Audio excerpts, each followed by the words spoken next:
Chers investisseurs, chères investisseuses, bienvenue dans cette vidéo dans laquelle on va parler des travaux. Comment réussir tes travaux? Quelles sont les précautions à prendre? Alors, tu sais, j'ai rénové pas mal d'appartements, enfin j'ai fait rénover pas mal d'appartements, plus d'une vingtaine au total, donc à peu près la moitié de mon parc est entièrement rénové. Donc j'ai dépensé plusieurs centaines de milliers d'euros dans les travaux, donc j'ai acquis pas mal d'expérience. Je vais essayer de te faire une petite synthèse des points clés et de ce qui marche et peut-être des choses qu'il faut éviter de faire quand tu travailles avec des artisans et que tu veux rénover des biens immobiliers. Donc la première des choses que tu dois faire quand tu veux réaliser des travaux, je t'invite déjà à trouver un artisan qui comprend que tu es un investisseur. C'est la base. Il y a pas mal d'artisans qui travaillent, tu sais, pour des particuliers, qui travaillent, par exemple, une mamie qui veut aménager sa véranda, il va lui faire sa véranda ou ce genre de choses, tu vois. Donc, il y a des artisans qui travaillent comme ça et qui ont l'habitude et qui n'ont peut-être moins l'habitude de travailler avec les investisseurs, ou en tout cas, tu vois, qui ont des fois une envie d'utiliser un certain degré, un certain standing pour ces matériaux ou pour le choix du mobilier.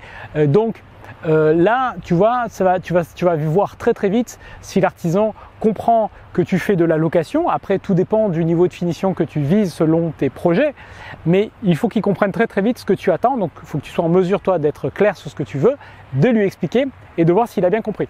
Parce que sinon, tu peux te retrouver avec, j'ai eu le cas plein de fois, tu sais, l'artisan qui veut te poser une cuisine italienne à 8 000 € pour une location. Voilà, ça va pas le faire du tout. Donc dans ces cas-là, c'est même pas la peine d'essayer puisque l'artisan n'aura sûrement pas la flexibilité de s'adapter sur un nouveau modèle parce que c'est quelque chose qui n'a rien à voir avec son travail habituel. Donc c'est une première vérification que je t'invite à faire. Ensuite, il y a un élément un peu contre-intuitif, mais j'ai remarqué que souvent il y avait de bons artisans qui n'étaient pas les meilleurs, tu sais, sur les devis. Tu sais, on dit souvent qu'il faut avoir un devis le plus précis possible, avec les références des matériaux, avec toutes les références possibles, parce que c'est sûr que si l'artisan il te met peinture, mur, et que tu ne sais pas la qualité de la peinture qu'il utilise, ou combien de couches il va mettre, ou tu vois s'il fait une préparation du support, voilà, tu ne sais pas ce que ça fait, ce qu'il va faire, tu ne sais pas donc le travail derrière, et tu ne sais pas du coup si le prix qu'il propose est bien ou pas, est bien positionné ou pas, parce que tu ne sais pas la qualité des matériaux, la qualité de l'effort qu'il va y mettre. Mais parfois, j'ai eu des contre-exemples, si tu veux, où certains artisans n'étaient pas très précis dans ce qu'ils décrivaient, et pourtant ils étaient à des bons prix et ils travaillaient très bien. Donc ce critère-là, attention. Après, évidemment, il faut que, concrètement, tu vas prendre un risque puisque tu vas engager un artisan sur un devis qui n'est pas très précis. Voilà, ça c'est une question de personnalité. Tu vois, si tu sens que l'artisan il est rigoureux, mais que voilà, son truc c'est pas de passer 2 heures derrière l'ordinateur à faire des devis, c'est à toi de prendre le risque. Autrement dit, à part ce cas-là, effectivement, il faudra plutôt demander un devis le plus précis possible pour pouvoir comparer. Et d'ailleurs, au sujet de la comparaison, je t'invite, surtout si tu démarres et que tu n'es pas très à l'aise avec les travaux, je t'invite à utiliser plusieurs artisans, c'est-à-dire à faire plusieurs devis pour tes travaux. Ainsi, tu pourras comparer les prix, évidemment, sachant que l'objectif n'est pas de prendre le moins cher, parce que le moins cher, c'est généralement pas le meilleur, mais plutôt déjà de voir les différentes solutions techniques que les artisans te proposent, parce que là il peut y avoir de grosses différences, notamment sur le coût final, parce qu'un artisan va te dire, par exemple, si je reprends mon exemple de la peinture, que il va falloir peut-être enlever, imagine qu'il y a une tapisserie, il va te dire il va falloir détapisser, reboucher, enduire, lisser, etc. Et un autre va te dire je vais coller une toile par-dessus et je vais repeindre directement, donc ça prend moins de temps et donc peut-être que tu n'auras pas le même tarif et la même qualité de finition, évidemment. Tout ça, c'est important que tu le prennes en compte dans ta démarche au départ. Ensuite, ce qui est important d'estimer chez un artisan, c'est son goût et son autonomie. Pour moi, ce sont deux critères assez importants. En fonction de son âge, évidemment, il aura plus ou moins des goûts adaptés à ce qui se fait aujourd'hui dans le choix des couleurs. Donc généralement, moi je préfère choisir moi-même les choses, mais aussi dans les décisions qu'il peut être amené à prendre une fois qu'il est pendant les travaux et que tu n'es pas sur place, il y a des artisans, j'ai eu tous les cas, il y en a qui sont, tu sais, pas forcément très communicants, un peu bourrus, qui vont décider tout seuls, ils vont même pas prendre le coup de te téléphoner, donc ils vont décider ça, tu vas découvrir après qu'ils ont pris une décision et tu vas dire bah j'aurais pas fait ça. Et il y en a au contraire qui ont extrêmement bien compris ce que tu voulais et ils n'ont même pas besoin de t'en parler, tu sais que ça va être la bonne décision. Et d'autres au contraire qui vont t'appeler et là c'est l'occasion de pouvoir échanger avec eux là-dessus. Donc c'est bien de l'anticiper un petit peu avant pour adapter le suivi de ton chantier finalement à l'autonomie qu'a l'artisan. Tu vois, donc un artisan où tu sais qu'il ne faut pas qu'il décide beaucoup de choses tout seul, tu vas le suivre assez précisément, tu vas bien lui préparer son travail et un artisan dans lequel tu as plus confiance, il y a une bonne relation, et bien là tu peux peut-être lui donner beaucoup plus de latitude. Voilà, dans tous les cas, pour que tes travaux se passent bien, il va falloir aussi que tu prépares tous les plans. Tu sais, les artisans, là aussi, souvent, ils ne vont pas s'amuser à faire des plans. Ils viennent, ils font un devis. Déjà, ça leur prend 1 heure ou plus de leur temps. Ils n'ont pas que ça à faire. Donc, c'est à toi de préparer le travail. Donc, je t'invite à préparer des plans avec des mesures, avec des emplacements, à afficher ces plans dans l'appartement en question pour qu'il y ait le moins de doute possible. Ça, c'est très important. Ou alors, tu prends un chef de chantier ou éventuellement un architecte qui, lui, va piloter les choses et qui va te garantir le résultat. Ça, c'est très important. Ensuite, au niveau de la rémunération. Donc, s'il y a une erreur ici à éviter, c'est de trop payer ton artisan. C'est-à-dire, s'il te fait un devis à 5 000 €, tu ne vas pas lui donner les 5 000 € au début du chantier. C'est évidemment inconcevable.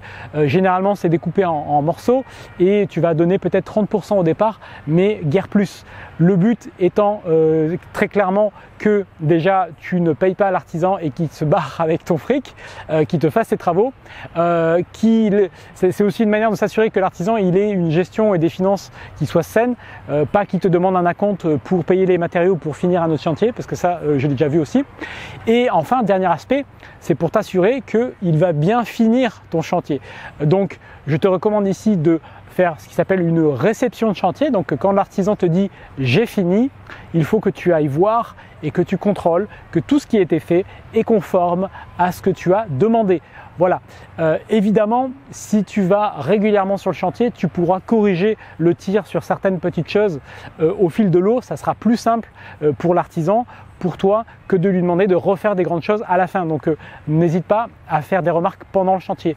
Par exemple, pour te donner une anecdote, j'ai fait construire 2 appartements et sur ce chantier-là, l'artisan avait mal placé la cloison entre les 2 chambres des 2 appartements, ce qui fait que j'avais une chambre de 7 mètres carrés et une chambre de 11 mètres carrés. Donc je lui ai dit, bah non, tu vois bien que je ne vais pas faire une chambre de 7 mètres carrés dans un studio. Il faut que la chambre soit plus grande. Donc il a dû la déplacer, mais heureusement je l'ai vu en cours de route. Si ça arrive à la fin, quand il a tout peint, que tout est posé, c'est beaucoup plus difficile parce que lui il s'occupe des cloisons, mais il faut faire revenir le peintre, il faut faire revenir plusieurs artisans, et ça les autres ils vont dire bah oui mais moi j'ai suivi ce qu'a fait le précédent. Enfin ça rentre dans des débats qui vont être compliqués, et dans tous les cas tu vas te retrouver à devoir payer un petit peu de ta poche. Enfin tout dépend comment tu l'as cadré, mais voilà. Contrôle au fil de l'eau, c'est hyper important. Et réception du chantier. Pourquoi réception du chantier? Parce que tu sais, dans les travaux, on dit que les 95 premiers pourcents sont généralement assez faciles. Hein, c'est les 5% qui restent qui sont problématiques. Et donc, finir. Et finir, c'est vraiment finir. Et je te conseille de ne pas payer la dernière tranche à ton artisan si ce n'est pas 100% fini. Même s'il insiste, même s'il a besoin de trésorerie, même si, parce que encore une fois, c'est mon expérience qui te parle. J'ai eu des cas où j'ai payé tout de suite, il y avait des défauts, il est venu corriger tout de suite, pas de problème. Et j'ai eu des cas où, malheureusement, 3 mois après, ce n'était pas corrigé. Il est venu corriger au final, mais si tu veux, s'il devait être payé, ça n'aurait pas mis 3 mois. Hein. Il aurait mis 3 jours ou 3 semaines, mais pas 3 mois pour reprendre ce qui devait être repris. Tu vois, donc c'est important. C'est tout simplement de la gestion basique de travaux, mais il faut vraiment en avoir conscience et avoir cette rigueur au niveau du paiement des échéances travaux. Dernière possibilité qui s'offre à toi si tu veux minimiser le prix de tes travaux. Alors ça demande pas mal de travail de ta part, mais ça peut te permettre d'économiser pas mal d'argent, hein, 10-20% sur les travaux sans trop de difficultés. C'est que tu achètes toi-même les matériaux. Donc au lieu que les artisans les achètent, tu vas les acheter pour eux. Alors généralement tu vas toi avoir des prix plus intéressants. Parce que tu sais, bon, ils ont des prix professionnels, mais généralement la différence de prix, ils te la répercutent pas forcément, tu vois, ça fait partie de leur marge. Donc, conséquence de cela, il y a des artisans qui n'apprécieront pas de faire cela parce que ça diminue leur marge et donc des fois ils ne souhaitent pas le faire. Ou alors, tu as des artisans qui aussi ont l'habitude de travailler avec certains matériaux, certains produits et n'aiment pas passer avec d'autres produits, soit parce qu'ils ne peuvent pas garantir le résultat, soit parce que tout simplement ils ne souhaitent pas que ce soit moins bien fait que ce qu'ils peuvent faire par ailleurs. Tu vois, donc il faut bien en discuter en amont avec ton artisan et le mieux étant, si tu achètes les matériaux, d'établir la liste avec lui, de définir le fournisseur avec lui pour que voilà, il sache que tu vas pas prendre non plus le sous-produit, la sous-marque la moins chère, les fonds de tiroir, tu vois, les trucs qui ont été soldés, la peinture qui a été stockée 25 fois, qui a pris le gel et tout ça, tu vas pas lui filer vraiment de la mauvaise qualité qui va le mettre en difficulté. Hein, tu vas prendre des matériaux qui sont quand même de qualité correcte, mais c'est toi qui vas les acheter. C'est toi qui vas récolter les fameux petits points, qui va avoir les petits cadeaux et les petites réductions à la force, ça ne sera pas lui. Donc voilà, il faut qu'il accepte de le faire. Là encore, il faut en discuter avec lui avant parce que tu as des artisans qui acceptent et d'autres qui refusent catégoriquement de le faire.